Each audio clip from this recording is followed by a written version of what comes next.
के माध्यम से समझाने का प्रयास करती हूँ मैं। दांत दिखना सबको, देखो काले चेहरे पे भी दांत है, बहुत सुंदर लगते हैं। तो देखो ये ओरल कैविटी है। ओरल कैविटी में क्या क्या चीजें शो हो रही है, हमारी टंग शो हो रही है, जीभ जो कि हमें स्वाद का एहसास दिलाती है, और जो हमारा भोजन है उसमें सलाइवा मिक्स करने में हेल्प करती है। जो भोजन हम खा रहे हैं उसमें पाचन में हेल्प करती है। सलाइवा का मतलब ये कि जो ये लार आती है ना, थूक जो आता है, ये हमारे डाइजेस्टिव हेल्थ के लिए बहुत ज्यादा जरूरी होता है, तो ये उसको हेल्प करती है। टीथ हमारे भोजन को तोड़ने का काम करती है। और इसके अलावा देखो अंदर टॉन्सिल होते हैं, किसी का सुना हो ना, बच्चों का टॉन्सिल का ऑपरेशन करवाना पड़ा, या वहां अल्सर हो गए टॉन्सिल्स के अंदर, गटकने में प्रॉब्लम आने लग गई। तो इस टाइप के कुछ हेल्थ चैलेंजेस आते हैं यदि हमारा ये वाला हेल्थ सही नहीं। यदि ये यहाँ पर यदि टीथ में भी कोई प्रॉब्लम होती है ना, तो दर्द यहाँ नेक तक, शोल्डर तक, पूरे इवन ऊपर ब्रेन तक हेडेक होने लगता है। इसमें कॉम्प्लिकेशन कितने सारे आते हैं। चैलेंज तो बहुत छोटा सा, एक दाढ़ में जरा सा दर्द, जरा सा इंफेक्शन होता है, पर सर नेक्स्ट वाली स्लाइड देखो। दांत हमारी हेल्प पे क्या करते हैं? दांत हमारी हेल्प करते हैं खाने के लिए, भी बताया, खाना खाने के लिए हेल्प करते हैं, डाइजेस्टिव हेल्थ हमारी करते हैं, और पानी पीना भी संभव हमारा ओरल हेल्थ के ऊपर डिपेंड करता है। यदि मुंह बंद नहीं हो तो हम पानी गटक पाएंगे क्या? पी के देखिए, पानी गटक पाएंगे? यदि हमारा ओरल हेल्थ सही नहीं है तो हमें पानी गटकने तक में प्रॉब्लम होती है। स्माइल नहीं कर पाएंगे यदि हमारी ओरल हेल्थ अच्छी नहीं है। तो बोलने के लिए भी हमारी ओरल हेल्थ का होना बहुत ज्यादा जरूरी है। यदि हमारे दांतों में बहुत ज्यादा गैप है ना, प्रेशर नहीं बन पाए, तो हमारी क्लियर स्पीच तक नहीं आती। तो हमारे जीवन में ओरल हेल्थ का बहुत बड़ा इंपॉर्टेंस होता है। अभी जैसा मैंने पेन की बात करी कि दर्द दर्द दांत का दर्द बहुत सारे लोग होंगे जिनको होता है। क्या होता है कि सेंसिटिविटी ऑफ टीथ हो जाते हैं। सेंसिटिविटी ऑफ टीथ क्यों हो जाता है? जो हमारी दांत की जो संरचना है ना, ये दांत की जो संरचना है, ये ऊपर का कवर हट जाए ना, तो दांतों की भी रूट होती है। आगे वाली स्लाइड में बताऊंगी मैं, दांतों की भी रूट होती है। यदि ऊपर से ये कट छिल जाए ना, ऊपर का कवर, तो कुछ भी हम थोड़ा सा भी गर्म या ठंडा कुछ भी थोड़ा सा भी लेंगे ना, तो हमें गर्म ठंडे का एहसास, दर्द वाला एहसास होने लगता है। गम की प्रॉब्लम हो जाती है। गम की प्रॉब्लम का मतलब ये है कि जो मसूड़े रहते हैं ना, मसूड़े फूल जाते हैं। किसी का सुना होगा ना, मसूड़े फूल गए, उसकी वजह से खाना खाने में दर्द होने लगा। बहुत सारे ऐसे कॉम्प्लिकेशन आते हैं। या टूथ मतलब जब दांत निकल रहे होते हैं ना, उस टाइम पे भी बहुत सारे चैलेंजेस का सामना करना पड़ता है। सही दिशा में नहीं उगते हैं तो हमें डेंटल वाले के पास दिखा के उनको सही से तार कसवाना पड़ता है। किसी का देखो ना, तार कसा हुआ रहता है दांतों के अंदर। और आजकल जो मेन प्रॉब्लम आ रही है ना, वो कैविटी की आ रही है। कैविटी की प्रॉब्लम क्या है कि जो हमारा टीथ है ना, टीथ के अंदर सड़ाव लगने की वजह से घाव हो जाता है, अंदर से घाव हो जाता है, इतना पैन होता है। कैविटी वाले को पता है कैसा दर्द होता है उसका। सर नेक्स्ट वाली स्लाइड के माध्यम से और मैं इन सब चीजों को डिक्लेयर करूंगी। हाँ देखिए, ये वाली स्लाइड में आप देखिए कि यदि दांत हमारे सही पोजीशन में नहीं है तो चेहरा कैसा दिखेगा। अभी मैंने बताया ना, स्माइलिंग हमारी सही नहीं होगी यदि हमारे टीथ अच्छे नहीं है तो। और फेस हमारा कैसा दिखता है? फेस का लुक ही आता है दांत के स्ट्रक्चर से। दांत का स्ट्रक्चर यदि सही है, इसीलिए तो डेंटिस्ट के पास जाके 17-18 साल की लड़कियां स्पेशली इस एज में दांतों पे कसवा के रखती हैं, क्योंकि उनकी सुंदरता दांतों से ही आती है। तो दांतों की हेल्थ बहुत ज्यादा नेसेसरी है, सबके लिए जरूरी है। देखिए, एक अच्छा दांत वाले का फेस अलग ही दिखता है, और जिसके दांत यदि अच्छे नहीं है तो उसका फेस अलग ही दिखता है। सर नेक्स्ट वाली स्लाइड। यस, तो देखो दांतों में जो प्रॉब्लम आती है ना, खास प्रॉब्लम दांतों में आती है गम्स की। ये ज्यादातर प्रॉब्लम दांत में आती गम्स की। जो ये मसूड़े फूलने वाली शिकायत है ना, ये बहुत लोगों में आती है। ये क्यों आती है गम्स वाली प्रॉब्लम?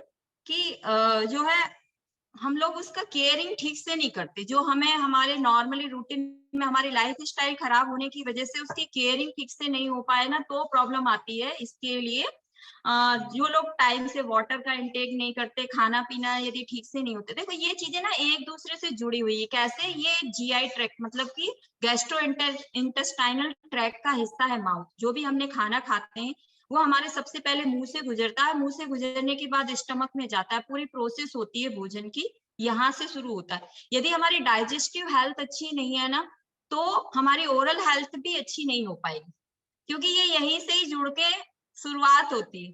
ओरल हेल्थ जिसकी अच्छी है उसका डाइजेशन अच्छा है। लोग पहले के लोग यूं नहीं कहते कि पेट सफा रोग दफा, ये सत्य है। जब हमारा डाइजेस्टिव हेल्थ अच्छा है तो ही हमारा माउथ अच्छा रहेगा। दूसरा, मसूड़ों में प्रॉब्लम आती है इन्फेक्शन की वजह से। इन्फेक्शन जब हम खाना खाते हैं ना, तो दांतों में यदि थोड़ा सा भी खाना प्रॉपर यदि क्लीनिंग नहीं है, थोड़ा सा भी खाना भोजन हमारे दांतों के बीच में फंस जाता है, तो वह तक इन्फेक्शन पैदा कर देता है। और इन्फेक्शन ज्यादातर मसूड़ों की प्रॉब्लम, मसूड़े क्या है समझ में आ रहा है ना आप सभी को? ये दांत जिसके अंदर लगे हुए हैं ना, ये जो अपनी पिंक कलर की जो संरचना है ना दांतों के नीचे, इनको मसूड़े कहते हैं। इनमें इन्फेक्शन होने लगता है। Mostly bacteria, E coli bacteria, Streptococcus, ये 2-3 बैक्टीरिया ही हैं जो माउथ में इन्फेक्शन करते हैं। तो इन्फेक्शन के कारण मसूड़ों में प्रॉब्लम आ सकती है। या जिनको मल्टीविटामिन की कमी होती है, उसके कारण विटामिन सी हुआ, विटामिन बी12 हुआ, इन सारे विटामिन ये हमारे ये लेयर को मेंटेन करके रखते हैं। एक पतली सी झिल्ली है, ये जो हमारे गम्स के ऊपर एक बहुत पतली सी झिल्ली है। पूरे माउथ कैविटी, पूरे जीआई ट्रैक में ही एक म्यूकस मेम्ब्रेन की एक पतली सी लेयर है। पतली सी लेयर बनाने के पीछे रीजन ये है कि अंदर से सलाइवा आता है मुंह के अंदर। यदि मोटा हार्ड जैसे हमारी स्किन है, ऐसा हम लेयर अंदर बना देता है ईश्वर, तो क्या सलाइवा हमारे माउथ में सिक्रेट हो पाता? पॉसिबल ही नहीं है। तो इसको बहुत अच्छे से ईश्वर ने बनाया, बहुत पतली सी झिल्ली है। थोड़ा सा भी यदि हमने गलत हार्ड चीज भी खा ली तो वो तुरंत उसको डैमेज कर देती है, इस लेयर को तुरंत डैमेज कर देती है। तो इस लेयर का सही साट रहना बहुत जरूरी, मसूड़ों का सही रहना बहुत ज्यादा जरूरी रहता है। सर नेक्स्ट वाली स्लाइड। हाँ, ये देखिए दांत हमारे कितने टाइप के होते हैं, चीरने फाड़ने वाले अभी मैंने बताया था ना। तो ये दांत जो है ना, ये सामने वाले जो दांत हैं, ये जो सामने के दांत हैं, ये सिर्फ सुंदरता के लिए रहते हैं, ये कोई काम नहीं करते। इनको हम इंसाइजर टीथ बोलते हैं। ये 4 जो दांत हैं, ये काटने में हेल्प जरूर कर सकते हैं, कोई भी चीज को पकड़ने में हेल्प कर सकते हैं, बट इनका ज्यादा विशेष रोल नहीं होता। ये संख्या में 4 ऊपर और 4 इधर, ऊपर और नीचे दोनों साइड, लोअर और अपर, इस तरीके से हम मान सकते हैं कि ये 4 दांत हैं। इन्हें हम बोलते हैं काटने वाले।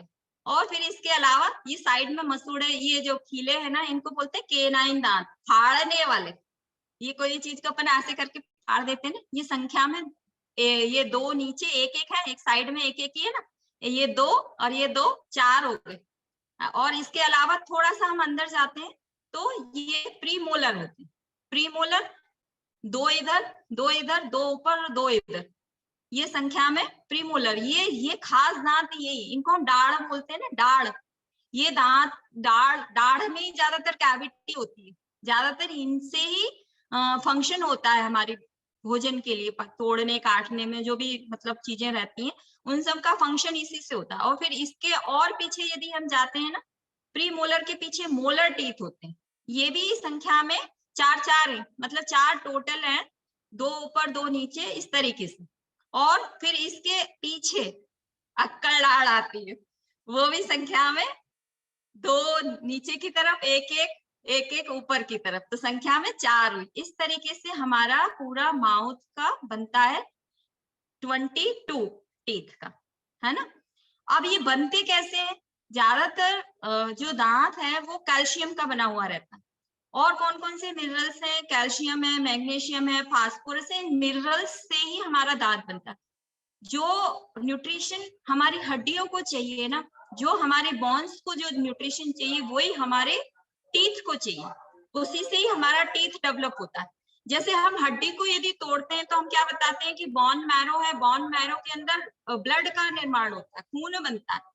ऐसे ही दांत के अंदर दांत की नसें जुड़ी हुई हैं जो मसूड़े में इंटरनली जाती हैं, है ना। तो ये हमारे खाने में हेल्प करती है, मतलब बहुत सारी चीजें हैं जिसमें ये चीजें जरूरी है। सर नेक्स्ट वाली स्लाइड देखिए। दांत को और इंटरनली दांत को यहाँ से निकाल के इसको और ऐसे काटे ना तो दांत कुछ इस तरीके का है, इसीलिए सेंसिटिविटी पैदा होती है। गलत थोड़ा सा भी गर्म ठंडा कोई खाता है, यदि दांत तो उसका प्रॉपरली अच्छा नहीं है ऊपर से तो सीधे नसों में जाता है। ये नीचे जो है ना नर्व है, ये नर्व सेंसेशन को नीचे तक पहुंचाती है। दांत को पढ़ने के लिए इसको सबको जरूरत रहती है। आप लोगों को इतना जानने की जरूरत नहीं, सिर्फ इतना जान ले कि ये यहाँ से कुछ नर्व रूट निकले रहते हैं जो नीचे तक दांत को जोड़ने में मतलब हेल्प करे। ये जिंदा है दांत, ऐसा नहीं है कि ये नकली वाला दांत है, इसको कोई सेंसेशन फील नहीं होता नकली वाले दांत को। सर नेक्स्ट वाली स्लाइड देखो। जब कैविटी वाला एक चैलेंजेस बहुत ज्यादा चल रहा है, अभी सबको हो रहा है, बच्चों से लेके बड़ों तक में कैविटी वाला प्रॉब्लम बहुत हो रहा है। ये जो अभी मैंने स्ट्रक्चर पहले वाला दिखाया था, इसमें बीच में होल हो जाता है, दांत के बीच में एक होल हो जाता है। थोड़ा सा भी यदि हम कुछ भी खाते हैं तो उसके अंदर फंसने लगता है। पहले थोड़ा सा होता है, दांत थोड़ा सा विकृत होता है, फिर धीरे धीरे करके उसमें ज्यादा हो जाता है। और जब हम डॉक्टर के पास जाते हैं तो डॉक्टर क्या करता है कि उसके नसों को और काट देता है, नसों को पूरा वहां से काट के एक होल डेवलप करता है। होल डेवलप करने के बाद में उस केमिकल कुछ ऐसा भर देता है और ऊपर से कैप लगा देता है ताकि ये दांत हमें सुरक्षित रह सके। डेंटिस्ट इसका वर्क करते हैं, बट हमें यहाँ सीखना है कि ये प्रॉब्लम हो ही नहीं, ये कैविटी वाली प्रॉब्लम हो ही नहीं। उसके लिए जिम्मेदार क्या क्या चीजें होती है।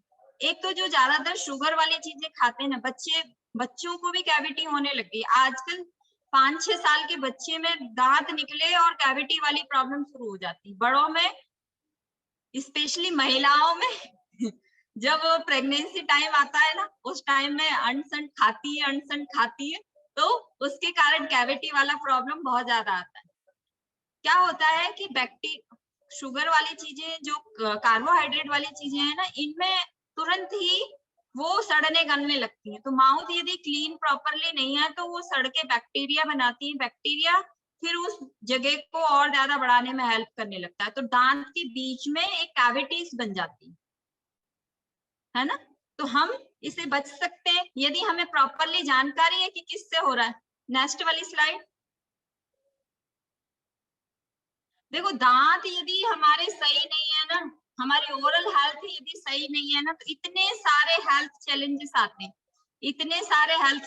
आते हैं, आप यकीन नहीं कर सकते हैं। यदि हमारे दांत सही नहीं है तो हमारी हार्ड हेल्थ तक खराब हो सकती है। हार्ड हेल्थ कैसे खराब होती है? यदि दांत में इन्फेक्शन है, यदि देखो सीवियर इन्फेक्शन जब होता है ना तो डायरेक्टली ब्लड में चला जाता है। कैसे? देखो यदि ब्लड प्रेशर बढ़ रहा है ना, डॉक्टर के पास जाते हैं, डॉक्टर ये जीभान के नीचे सिर्फ गोली देते हैं और वो डायरेक्ट ब्लड में जाके बीपी को कम कर देता है। ऐसे ही यदि ओरल कैविटी में ज्यादा इन्फेक्शन हो जाए ना, तो यदि टंग को हम उठा के देखें ना तो यहाँ ये नसें दिखाई दे रही है ना, ये नसों में डायरेक्ट एब्जॉर्प्शन हो जाता है, डायरेक्ट ब्लड में चले जाता है, क्योंकि उसके ऊपर म्यूकस की एक पतली सी लेयर ही तो है। डायरेक्ट आप टंग को उठाइए तो वहां ग्रीन ग्रीन नसें दिखाई, हमारे ब्लड में जा सकता है और हमारे हार्ट में जाके हार्ट हेल्थ को प्रॉब्लम क्रिएट कर सकता है, हार्ट हेल्थ हमारी खराब हो सकती है। और एक दूसरा एक इन्फेक्शन भी होता है, डेंटल वाले जानते हैं कि एपिकल पायरियोडेंटाइटिस करके एक प्रॉब्लम होती है जो सीधे हार्ट को इसके माध्यम से, दांत के माध्यम से खराब कर पाती है। और दूसरा प्रेगनेंसी टाइम में प्रेगनेंसी कॉम्प्लिकेशन, ये एक मेन प्रॉब्लम है। प्रेगनेंसी में क्या होता है कि हार्मोन्स का विशेष रोल होता है। प्रेगनेंसी टाइम में प्रोजेस्टेरोन हार्मोन्स के उतार चढ़ाव के कारण डाइजेस्टिव हेल्थ हमारी सही नहीं होती, उसके कारण दांतों में प्रॉब्लम आती। बहुत सारी लेडीज होगी जिनको मतलब प्रेगनेंसी टाइम में बहुत ज्यादा मुंह में से बदबू आती है और मसूड़ों में इन्फेक्शन होने लगता है। एक प्रॉब्लम होती है जिंजिवाइटिस, मतलब कि मसूड़ों की सूजन, ज्यादातर प्रेगनेंसी में मसूड़ों की सूजन ज्यादा आने लगती है, ज्यादातर कॉम्प्लिकेशन ऐसे ही होते हैं, मसूड़ों में प्रॉब्लम होने लगती है ना।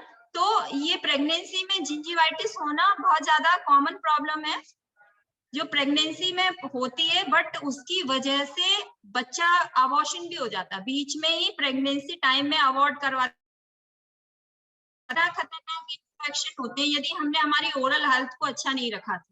डायबिटीज में क्या होता है, जिन लोगों को पहले से ही डायबिटीज है उनको इन्फेक्शन का खतरा हमेशा ही बना हुआ रहता है, क्योंकि ग्लूकोज उसकी बॉडी में सब तरफ घूम रहा है।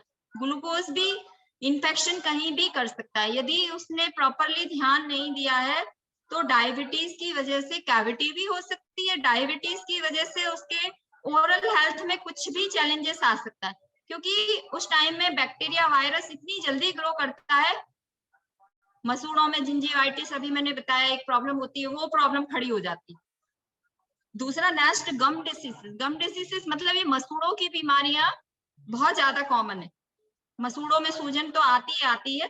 अच्छा, ये आती क्यों है, थोड़ा सा हम ये भी जान ले कि ये मसूड़ों में सूजन आती क्यों। ज्यादातर क्या होता है, ब्रशिंग के कारण आती, जो हम ब्रश करते हैं ना, मैंने ये मेरे साइड में डेंटिस्ट है उसके वहां से बुलवाया, देखिए ये वाला है ना, तो ब्रशिंग प्रॉपर नहीं होने की वजह से गम में प्रॉब्लम आती है। लोग क्या करते हैं, इतनी जल्दी रहती है, ऐसे घिसते हैं, आक्रामक ब्रशिंग करते हैं, घिस घिस के, है ना, दांतों के ऊपर की सरफेस को ही हटा दो। तो नॉर्मली ब्रशिंग करना आप सीखें कि सिर्फ 2 या 3 मिनट ही ब्रश करने की जरूरत रहती है, दांत को से खूब ज्यादा देर तक करने की जरूरत नहीं रहती। कुछ लोग मैंने देखे बाहर जाते हैं लेके और चलता रहता है उनका काम। हाँ, पहले के जमाने में लोग बबूल की दातुन करा करते थे, उन सब की करा करते थे, तो उनसे इन्फेक्शन नहीं होता था। बट आज इन सब चीजों के घरों में जरूरत नहीं, सिर्फ 2 मिनट ब्रशिंग की जरूरत रहती है, केयरफुली ऐसे ऐसे ऊपर और नीचे, ये एक सही तरीका है प्रॉपर दांत की केयरिंग का, ऊपर नीचे। और जो ये वाले जो दांत है ना, हमारे जो दाढ़ है, उनके ऊपर हल्के हाथ से ऐसे फिराना चाहिए। और जो भी ब्रश यूज कर रहे हैं ना, वो हार्ड वाला ब्रश नहीं होना चाहिए, ये हमारे गम डिसीजेस का विशेष कारण होता है। ये हार्ड है ना, ये वाली हार्ड यदि ब्रश का यूज करेंगे तो दांत में प्रॉब्लम आना तय है। मसूड़ों की प्रॉब्लम उन लोगों को ही ज्यादा होती है, छाला हो जाता है, ऊपर घिस जाते हैं, इतनी सारी।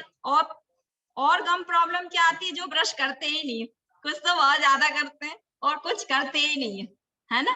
और प्रॉब्लम मसूड़ों की कब आती है, जब विटामिन प्रॉपर नहीं मिल रहे, न्यूट्रिशन की डेफिशिएंसी हो गई। तो ये जो हमारा गम मसूड़ों के लिए मैंने बताया था, ज्यादातर हमें विटामिन सी की जरूरत होती है, ब्लीडिंग होने लगती है, और तो और इसमें से खून बहने लगता था। आपने देखा होगा ना, मसूड़े के नीचे से कोई कोई ब्रश करता है, खून ही आ जाता। तो ये प्रॉब्लम विटामिन की डेफिशिएंसी के कारण होने लगती है। पायरिया लग जाता है मसूड़ों में, एक प्रॉब्लम होती है पायरिया, जानते भी होंगे इसको, जिंजिवाइटिस कहते हैं। पायरिया की प्रॉब्लम कितनी खतरनाक है, उसके पास यदि बैठ जाओ बदबू आती है, पता नहीं क्या खा के आया, बदबू आ रही, दूर ही रहो।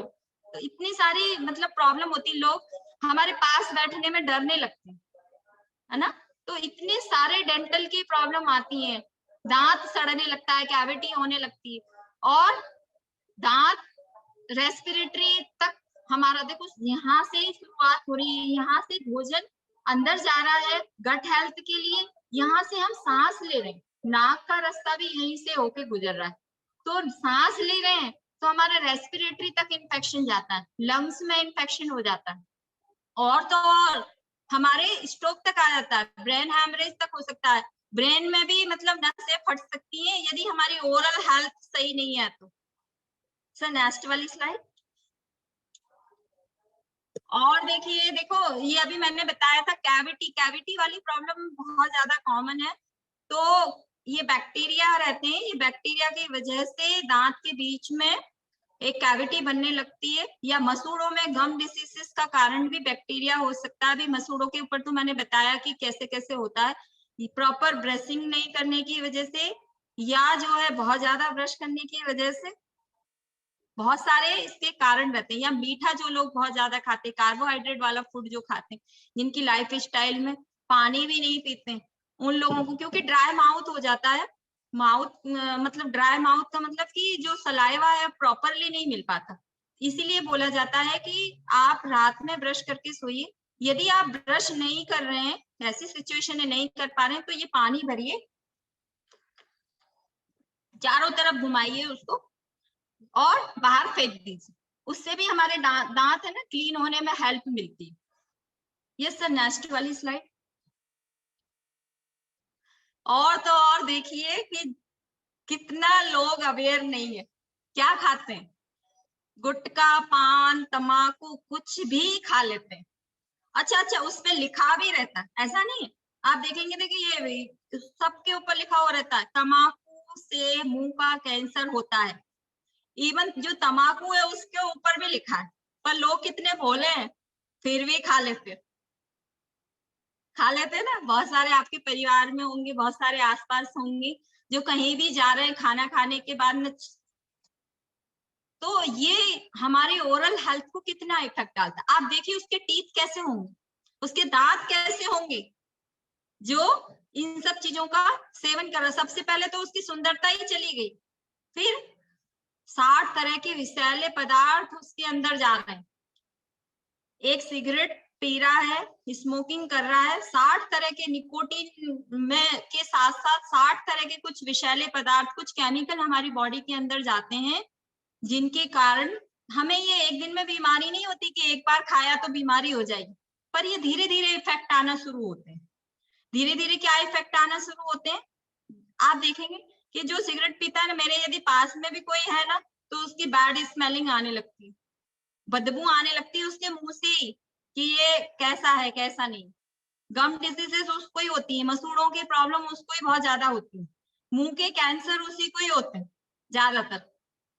कैंसर का तो विशेष कॉज ही बताते हैं हम लोग कि ये तम्बाकू, गुटखा, पान जो भी ये खाते हैं, सिगरेट स्मोकिंग जो करते हैं उनको 12 तरह के कैंसर होते हैं, जो कि जो अल्कोहल पीने वाले को भी ये सेम कंडीशन है, और सिगरेट स्मोकिंग तम्बाकू खाने वाले को भी सेम कंडीशन है। 12 टाइप के कैंसर होते हैं, इनकी स्लाइड में शो हो रहा है ऊपर से नीचे तक। सर नेक्स्ट वाली स्लाइड।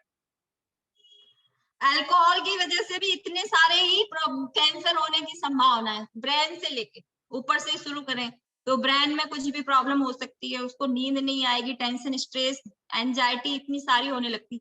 मैंने अभी बताया ना कि एक दिन लेने से कुछ नहीं होता है, पर धीरे धीरे करके ये चैलेंजेस हमारे बॉडी में कब आ जाते हैं, लाइफ स्टाइल में कब अंदर अंदर चैलेंजेस आने लगते हैं, हमें पता नहीं चलता, और हम इसके इतने हैबिचुअल हो जाते हैं कि हमें उनको लेना ही पड़ता है। सर वही वाली स्लाइड रहने दें, पहले वाली। तो देखो इतने 12 टाइप के कैंसर होने की संभावना है, ऊपर से ब्रेन से लेके ओरल कैविटी का, लंग्स का कैंसर, हमारे लीवर का कैंसर, हमारे पैंक्रियास का कैंसर, हमारे इवन महिलाएं यदि ले रही हैं तो उनमें और चैलेंजेस आते हैं, ब्रेस्ट कैंसर हो सकता है उनको, यूट्रस का कैंसर हो सकता है, बच्चे नहीं होना, इनफर्टिलिटी की प्रॉब्लम हो सकती है। तो इतने सारे चैलेंजेस आते हैं तो भी लोग खाते हैं। तो देखो हमारी ये कम्युनिटी बहुत अच्छी है, क्योंकि मैंने देखा है कि इन सबको छुड़वाना बड़ा मुश्किल होता है। एक बार हम किस लाइफ स्टाइल में चले जाते हैं ना, उससे बाहर निकलना बड़ा मुश्किल होता है। कितना मुश्किल है, जितने लोग हम यहाँ पर हैं, दूसरे लोग को कन्विंस करना जितना मुश्किल है ना, उतना ही मुश्किल अल्कोहल और गुटखा पान को छुड़वाना होता है। इसके लिए सेंटर चलाते हैं, सरकार सेंटर चला रही है, डॉक्टर उससे पैसे कमा रहे हैं, बट ये हमारी कम्युनिटी पर डे आपको हेल्प कर सकती है। यदि किसी को इस तरीके की लत है, धीरे धीरे करके हेल्दी ईटिंग में कन्वर्ट करेगी, वाटर का इंटेक बराबर यदि हम उसको करवाएंगे, उसको छोटे छोटे चैलेंजेस देके 2 दिन का टास्क, 3 दिन का टास्क बहुत अच्छे से सिखाती है कम्युनिटी। नहीं करेंगे, फिर धीरे धीरे करके हमारी लाइफ स्टाइल बन जाती है और हम इसे छोड़ सकते हैं। कितनी सारी मनी वेस्ट होती है, अल्कोहल जो पीते हैं उन लोगों के कितने सारे पैसे खराब होते हैं, उससे बच के हम उतना ही न्यूट्रिशन हमारी बॉडी को ले सकते हैं, हमारी फैमिली की अच्छे से केयर कर सकते हैं। अपनी केयरिंग तो हो ही जाएगी, अच्छे से नींद आने लगेगी, दिमाग अच्छे से सही काम करने लगेगा, बॉडी अंदर से हैप्पी फील करने लगेगी। सर नेक्स्ट वाली स्लाइड। तो देखो ये कुछ स्टेप्स बताए हैं कि यदि हम थोड़ा सा केयरिंग रखते हैं ना, तो हमारी ओरल हेल्थ बहुत अच्छी रहती है। सबसे पहले तो healthy diet, vitamin properly body में जाना बहुत ज्यादा जरूरी रहती है। शुगरी फूड को बिल्कुल अवॉइड करना चाहिए ताकि हमारी ओरल हेल्थ बची रहे। कार्बोहाइड्रेट, जो सिंपल कार्बोहाइड्रेट वाली चीजें हैं वो नहीं खाना चाहिए। हम बच्चों को भी सिखा सकते हैं कि भैया इससे ये प्रॉब्लम होती है, तो अभी से आप केयरिंग रखेंगे तो आपके दांत, पहले दांत रहते थे, है ना, क्योंकि वो कुछ ज्यादा केमिकल का यूज नहीं होता था। आजकल हम सब चीजों में केमिकल खा रहे हैं, तो प्रॉपरली हमें हमारी हेल्दी डाइट की तरफ बढ़ना ही बढ़ना पड़ेगा। इसके अलावा जो है रेगुलर, यदि थोड़ी सी प्रॉब्लम है तो डेंटिस्ट को आप दिखाइए, उसका खुद ट्रीटमेंट करने की नहीं सोचें। क्या करते हैं लोग, पहले खुद कर लेते हैं, दर्द हो रहा है मेडिकल से दवाई लेके खा लो, खुद ही कर लेंगे। तो ऐसा नहीं करना है। प्रॉब्लम है तो आप डॉक्टर को सलाह लें, उसकी सलाह के हिसाब से करें, और डॉक्टर भी अच्छे वाला मिलना चाहिए। इसमें ये एक विशेष प्रॉब्लम है, यदि कैविटी हुई है, कैविटी के बाद में उसको भर तो देते हैं डॉक्टर, उसके ऊपर कैप ही नहीं लगाते। कैप यदि नहीं लगी हुई, यदि आपने हार्ड चीज कुछ भी खाई तो दांत के 2 टुकड़े हो जाते हैं, और उस कंडीशन में हमें निकालना ही पड़ता है। तो अच्छे डॉक्टर की सलाह लेना बहुत ज्यादा जरूरी है। इसके टंग को क्लीन करना बहुत जरूरी। देखो टंग में क्या होता है, ये जो जीभ है ना, ये जीभ ही हमें स्वाद का एहसास दिलाती है, क्योंकि इसके ऊपर बहुत सारे पैपिला होते हैं, जो हमने जो भी खाया, खट्टा मीठा शुगर जो भी चीजें रहती है, ये टंग हमें बताती है कि आप कैसा खा रहे हो। तो इसकी प्रॉपरली केयरिंग होना बहुत ज्यादा जरूरी। वीक में 2 बार टंग क्लीनर से इसको साफ करें, रोज नहीं घिसना है इसको, नहीं तो वो पैपिला ही बेचारा दब जाएगा, मर जाएगा। तो इसकी केयरिंग बहुत ज्यादा जरूरी है। अरे डॉक्टर, जब आप डॉक्टर के पास जाते हैं तो टंग दिखाओ, क्यों दिखाने के लिए बोलता है, क्योंकि जब इन्फेक्शन होता है ना, तो स्पेशली विडाल, ये टाइफाइड है, टाइफाइड में कोटेड टंग हो जाती है, जीभ के ऊपर एक सफेद कलर की एक लेयर चढ़ जाती है। तो डॉक्टर उससे देख के बता सकता है भैया इसको टाइफाइड की प्रॉब्लम हो सकती है, भूख नहीं लग रही, उसका लीवर अच्छा नहीं। तो हम ये ओरल हेल्थ से डायग्नोसिस कर लेते हैं। एनीमिया की यदि प्रॉब्लम है तो हमें गम्स से मतलब माउथ से बहुत सारी क्लियरिटी हमें मिल जाती है। तो माउथ का, टंग का भी ठीक रहना बहुत ज्यादा जरूरी। और इसके अलावा मल्टीविटामिन तो हम यहाँ पर डे ले ही रहे हैं। बाकी स्पेशली माउथ अल्सर जब होते हैं तो डॉक्टर सबसे पहले क्या लिखता है, बीकासूल कैप्सूल। उसमें भी क्या है, मल्टीविटामिन है। आप रेगुलर अपनी बॉडी को मल्टीविटामिन दे रहे हैं यहाँ, ये न्यूट्रिशन के रूप में, तो अभी तक किसी को अल्सर नहीं हुए होंगे, जो यहाँ परमानेंट आ रहे हैं 2-3 साल से। 6 महीने से भी आ रहे हैं तो उसको कभी भी अल्सर नहीं होता। अल्सर कब होता है, हमारी जो ये अंदर वाली जो सलाइवा है, इसका डिस्टर्बेंस होने की वजह से।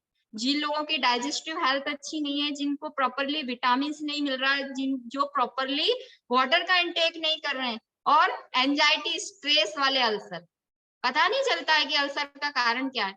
डॉक्टर भी आपको नहीं बताता है कि अल्सर का कारण क्या है, वो तो उठाया और दवाई लिख दी।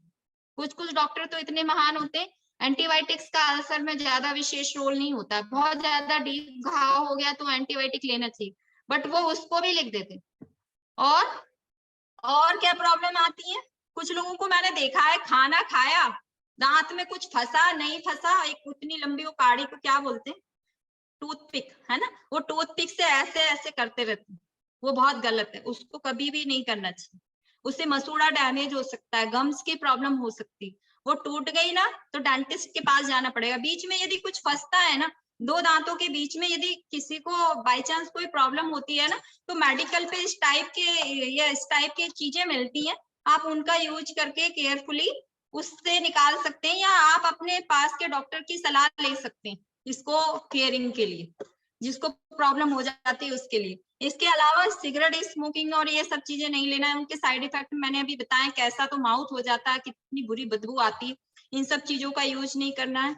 अच्छे वाले ब्रश, अच्छे वाले कोलगेट का यूज करना है, और ज्यादा हॉट चीजें, गर्म चीजें एकदम से नहीं लेना है, गर्म और ठंडी चीजें नहीं लेना चाहिए। क्यों नहीं लेना चाहिए, क्योंकि एक तो देखो हमारा बॉडी जैसी है ना, नॉर्मल हमारी बॉडी है तो नॉर्मल चीजें खाना चाहिए, ताकि हमारा सारा सिस्टम अच्छे से बना रहे। ज्यादा गर्म वाली चीजें एकदम से लेते हैं तो बैलेंस करने में बॉडी को टाइम लगता है, एडजस्ट करने में टाइम लगता है, इसके कारण दांत के ऊपर वाली जो लेयर है वो डैमेज हो जाती है, और प्रॉब्लम कहीं ना कहीं बढ़ ही जाती है। इसके अलावा एकदम से कोई भी एसिड वाली चीजें नहीं लेना चाहिए। एसिड वाली चीजें कुछ भी एकदम से, क्योंकि हमारा जो माउथ है उसमें अल्कलीन मॉइस्चर होता है, अल्केलाइन होता है, सलाइवा जो है ना वो अल्केलाइन क्षारीय प्रवृत्ति का होता है, इसके नीचे स्टमक में एसिड रहता है। तो ईश्वर ने बहुत अच्छे से इन सब चीजों को डिजाइन करा है, तो उसकी उस हिसाब से ही केयरिंग करना बहुत ज्यादा जरूरी है। आई होप आपको समझ में आया होगा सर। नेक्स्ट वाली स्लाइड। तो देखो, यदि हमने हमारी ओरल हेल्थ को अच्छा रखा है ना, तो हम कितनी सारी चीजों से बच सकते हैं। एक तो cancer, mouth cancer, even all over cancer, अभी मैंने बताया ना कितने सारे कैंसर हो जाते हैं। और प्रीटर्म बर्थ, अभी जैसे मैंने बताया था जिंजीवाइटिस, मसूड़ों में प्रॉब्लम होने की वजह से कुछ बैक्टीरिया के कारण जल्दी डिलीवरी हो जाती है महिलाओं की। कारण पता नहीं होता कि उसके दांत में इन्फेक्शन था, वो तो यही बोलती है कि मेरी तो बच्चेदानी कमजोर है इसलिए मुझे ये प्रॉब्लम होगी। तो हम प्रीटर्म लेबर से बच सकती है महिलाएं, यदि हमारी ओरल हेल्थ अच्छी है तो। और हमारे हार्ट की प्रॉब्लम से हम बच सकते हैं, स्ट्रोक से बच सकते हैं, हमारे ब्रेन में हेमरेज, नसें फट जाती है, उन सब से, कोरोनरी आर्टरी डिजीजेस होती हैं, उनसे बच सकते हैं। हमारा लीवर अच्छा रहेगा, हमारी किडनी अच्छी रहेगी। और मेंटल स्ट्रेस से बच सकते हैं यदि हमारी ओरल हेल्थ अच्छी है तो हमें अपनी ओरल हेल्थ को बहुत अच्छा रखना है और स्माइल बनाए रखना है। यस, सबकी स्माइल बरकरार है ना, ज्यादा टेंशन तो नहीं हुई इसको लेकर। तो thank you so much sir, thank you. सभी अपना प्रॉपरली ध्यान रखें, प्रॉपर वाटर का इंटेक करें और ब्रशिंग प्रॉपर करें। 2 टाइम ब्रशिंग जरूरी रहती है, खाना खाने के बाद ब्रश करें, सुबह उठते से ही उसको साफ करना नहीं है। 2-3 मिनट से ज्यादा ब्रशिंग नहीं करें। प्रॉपरली आपका जो ब्रश है वो मुलायम वाला होना चाहिए। और रात को सोते टाइम ब्रश करना बहुत ज्यादा जरूरी रहता है, क्योंकि हमने जो दिन भर खाया है वो वहां पर वॉश आउट हो जाता है। तो thank you so much, thank you sir, thank you once again.